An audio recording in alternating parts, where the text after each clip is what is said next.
시청자 여러분 안녕하십니까? 지역의 이슈를 살펴보는 헬로 이슈토크입니다. 그동안 문화재청으로 불렸던 국가산하기관이 국가유산청으로 새롭게 출범했습니다. 새로운 국가유산 체계에 맞춰 조직과 제도 역시 달라지고 있는데요. 오늘 이슈토크에선 국가유산 체계가 왜 바뀐 건지, 또 전남의 문화유산을 올곧게 보존하기 위한 정책과 방안도 살펴봅니다. 목포대학교 도서문화연구원 송기태 교수 스튜디오에 모셨습니다. 안녕하십니까? 네, 안녕하세요. 네, 그동안 문화재로 불렸던 것들이 이 문화유산이란 새로운 명칭을 쓰게 됐습니다. 문화유산으로 바뀐다는 것, 무엇을 의미하는 겁니까? 네, 문화재라고 하면 재가 사물을 뜻하는 것이거든요. 그래서 어떤 누군가가 특별한 또는 가치 있는 아름다운 작품이라든가 그 예술성이라든가 그런 것들이 선택하는 것이었다가, 우리가 유산이라는 표현은 부모님에게 받는 것도 유산이잖아요. 네. 그런 것처럼 국가 또는 민족, 공동체로부터 우리가 어떤 것을 물려받을 것인가, 그 물려받는 사람이 뜻깊게 생각하면 그것이 유산이 되는 것이고, 그것이 아무리 아름답더라도 우리의 공동체가 그것을 유산으로 생각하지 않으면 유산으로 못 받는 거잖아요. 네. 마찬가지로 문화재라고 하는 어떤 사물에 특별한 가치가 있다라기보다는 사람들이 생각했을 때, 공동체가 생각했을 때 이것이 아름답다거나 이것이 가치 있다라고 생각하는 것이 유산이겠다, 이렇게. 그래서 그 전에 문화재청에서 국가유산청으로 이렇게 바뀐 것으로 알고 있습니다. 네, 그러니까 어떤 사물이나 재화가 있다면 그것을 물건 자체로만 보는 게 아니라 어떤 가치나 공동체 정신까지 함께 이렇게 주목해 보는 것이다, 이런 의미를 갖고 있는 거네요. 네, 제가 이제 수업을 하면 처음에 이런 이야기를 해요. 학생들한테 너네 부모님한테 물려받은 자동차 또는 집 또는 땅, 이런 것들이 유산일 텐데 그 유산을 받을 것이냐, 아니면 부모님과 평생 동안 내가 살아오면서 밥 먹으면서 투정했던 기억, 또는 부모님과 함께 야유회 갔던 기억, 여행 갔던 기억, 집에서 같이 밥 먹던 기억, 그런 기억을 유산으로 받을 거니? 그렇게 물어보거든요. 둘 중에 하나만 선택해야 돼, 이렇게 물어보면 아무도 선택을 못 해요. 왜냐하면 내가 돈도 좀 필요하고, 어떤 면에서는 돈은 필요하지만 부모님과의 기억이 없어지면 인생이 공허하잖아요. 그래서 우리가 그런 공허함이라든가 이런 것에 대해서 잘 모르는데, 내가 당장 부모님과의 기억을 잃어버린다면 나의 삶은 어떻게 될까, 이렇게 생각했을 때 그것에 대해서 유산이 가지고 있는 가치, 그러니까 내가 어떤 기억을 가지고 있는가, 그 기억을 내가 어떻게 중요하게 생각하는가가 유산이구나. 그래서 어떤 물건뿐만 아니라 우리가 생각하는, 우리 삶에서 중요하게 생각하는 것이 유산이겠구나, 이렇게 이제 생각을 조금씩 틔워주기 시작합니다. 네, 이런 흐름들이 그러니까 지난 2003년에 채택이 됐던 유네스코 협약의 흐름과도 좀 맞닿아 있는 것 같습니다. 당시 유네스코 협약의 주요 골자에는 어떤 내용들이 좀 담겼던 겁니까? 네, 무형유산 협약이 있기 전에 1972년에 세계문화유산 또는 자연유산에 대한 협약이 있었습니다.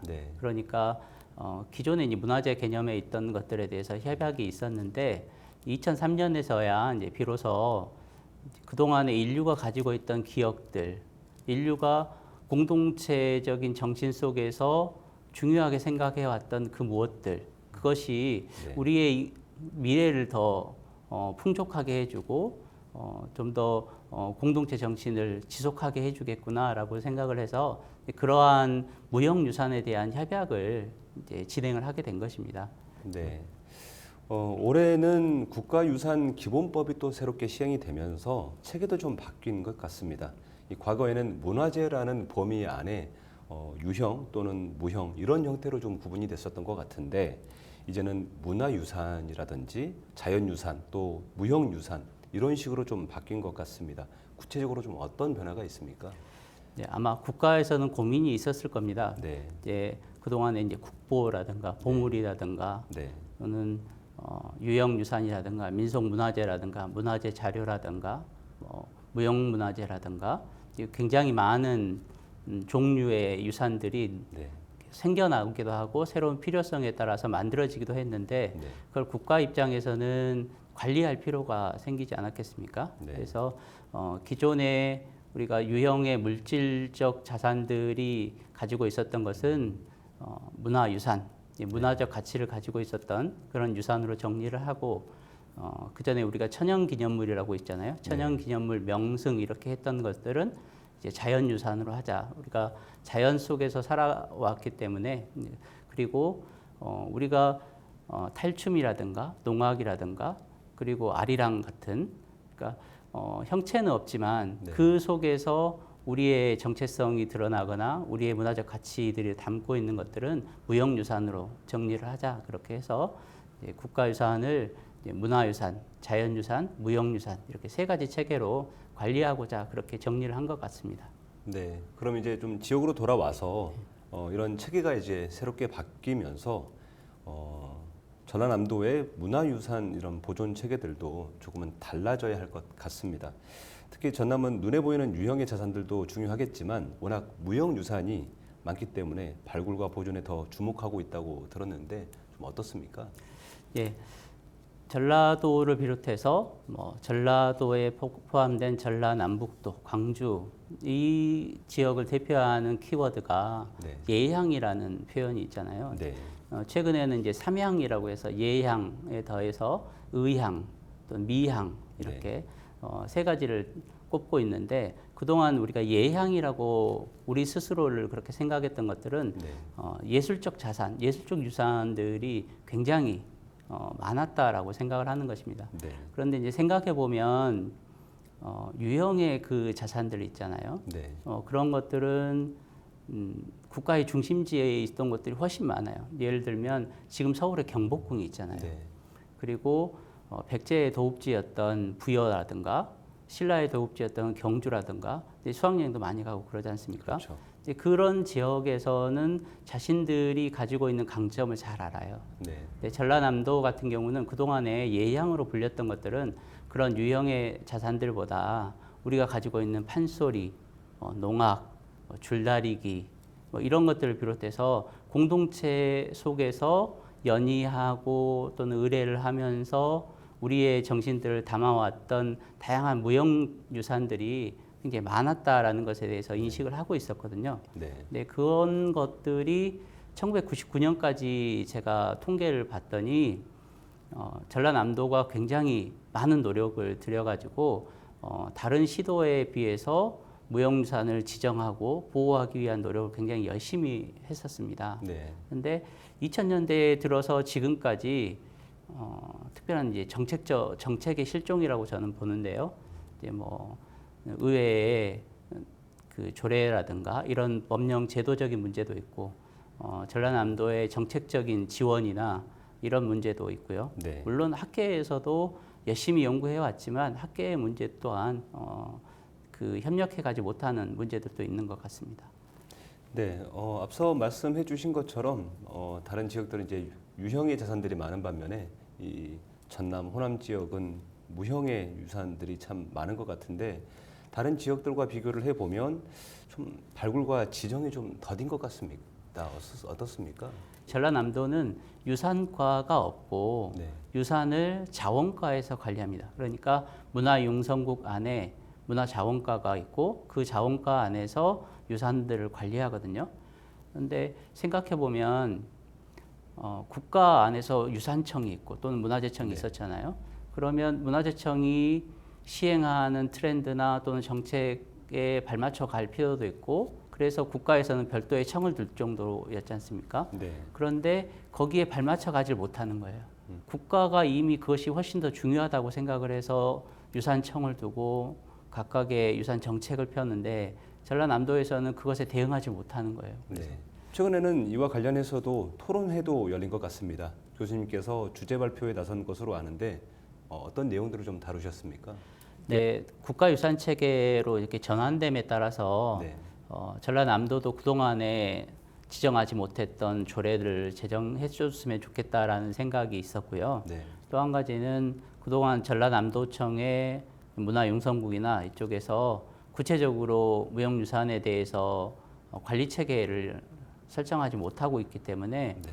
좀 더 적극적인 행정 그리고 타 시도에서 이미 선도적으로 해서 효과를 보고 있는 분야에 대해서 전라남도도 늦었지만 따라갈 수 있기를 기대하면서 네.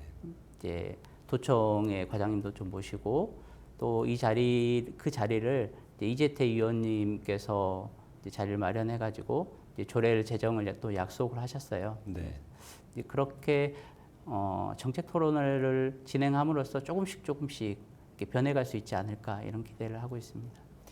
네, 또 그런가 하면 이 주제 발표 내용 중에서 우리의 전통놀이인 줄다리기가 이 유네스코 무형문화유산에 지정이 됐는데 전남은 이 줄다리기 전승단체가 많은데도 이 등재 지역에 이름을 올리지 못한 것 같습니다. 왜 이런 일이 생긴 겁니까?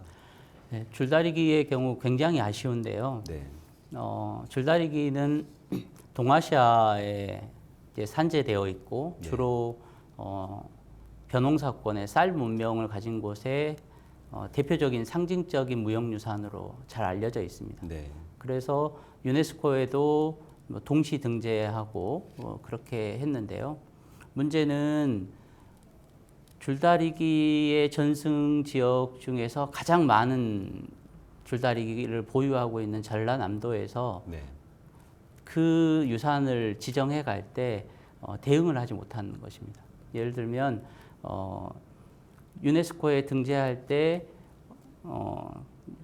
문화재청에서 각 시도에 줄다리기가 얼마나 있는지 분석해서 올려달라고 한 자료가 있어요. 네, 네, 그때 제가 그 자료를 봤더니 전라남도에서 대표적으로 규모가 있게 하는 줄다리기로 7개를 올렸어요. 네, 그게 한 2013년 정도 되거든요.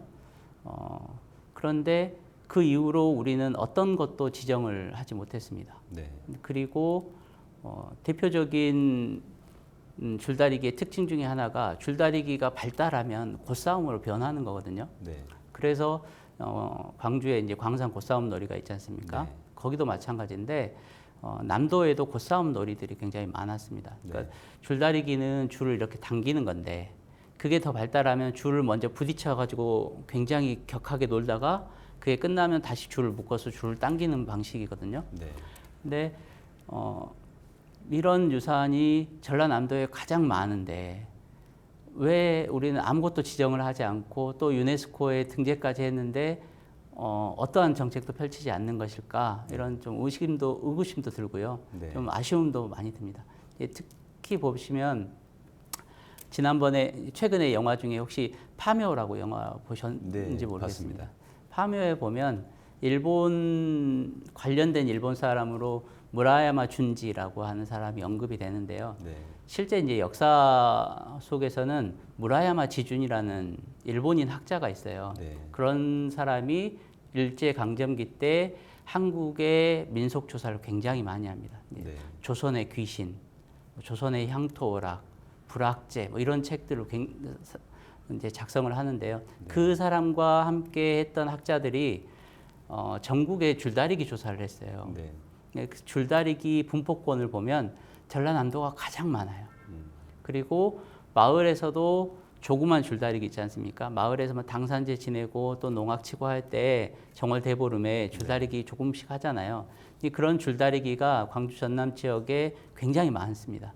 그런데 우리는 이것을 유산으로 어떻게 지정하거나 활용하거나 또는 보호하거나 전승하려는 노력이 지금까지 이제 진행되지 않은 것이죠. 네, 이 줄다리기는 이제 빙산의 일각에 해당될 수 있습니다. 네, 줄다리기뿐만 아니라 뭐 강강술래도 마찬가지죠. 네. 강강술래도 인류무형유산으로 등재를 했어요. 네, 근데 우수형 강강술래 하나만 남아 있습니다.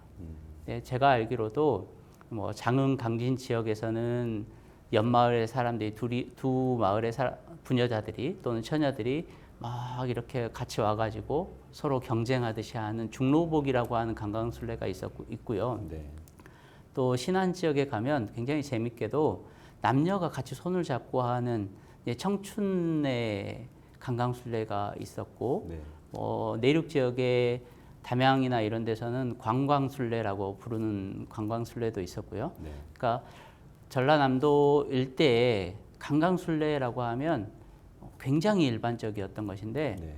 우리는 유산으로 지정하고 유네스코에 등재함에도 불구하고 그런 것들을 발굴하거나 또는 활용하거나 이런 노력들이 이제 진행되지 않고 있었던 것이죠. 네. 네. 이런 각각의 기능을 가진 뭐 기관이라든지 학계에서도 머리를 맞대고 지혜를 좀 모아야 할 것 같은데 각자 앞으로 어떤 역할들을 좀 해나가면 좋을 것 같습니까? 네. 전라남도 의회에서는 하루빨리 조례를 제정하는 게 중요할 것 같고요. 네. 전라남도청에서는 무형유산위원회를 비롯해서 문화유산과, 무형유산과 등의 체제를 정비하는 게 중요하고요. 네. 물론 거기에 담당하시는 분들의 의지도 중요하겠죠. 학계에서는 그동안에 이런 것들은 너무 지켜만 봐왔다. 그리고 너무 연구하는 데만 열중해 왔는데 그것이 이제 의회라든가 정책의 입안이 될 수 있도록 그들과 협력할 수 있도록 그 연구와 정책의 이런 것들을 같이 협력할 이제 그 노력을 기울일 필요가 있습니다. 특히 예를 들어 가지고 이걸 전라남도 의회라든가 위원회에만 맡기고 있는데 학계나 연구소 이렇게 협력해 가지고 그 외의 유산들을 스스로 목록화해 가지고 이런 것들을 발굴하고 보존하고 활용해야 된다라고 이제 제안을 할 수 있는 그 정도의 수준까지 갈 필요가 있겠다고 봅니다. 네. 교수님이 보시기에 저희가 잘 모르고 있거나 지금 뭐 하루빨리 좀 시급하게 우리가 뭐 보존해야 되는 그런 어떤 무형의 자산이 있다면 좀 소개 좀 해주실 수 있겠습니까? 네. 좀 전에 이제 말씀드렸던 것처럼 네. 그런 줄다리기나 강강술래나 또 농악이라든가 이런 유산들은 반드시 연구하고 또 지정하고 활용하고 그렇게 해야 되는데요. 네. 전라남도가 농도잖아요. 네. 국가의 식량을 담당하기도 하고 네.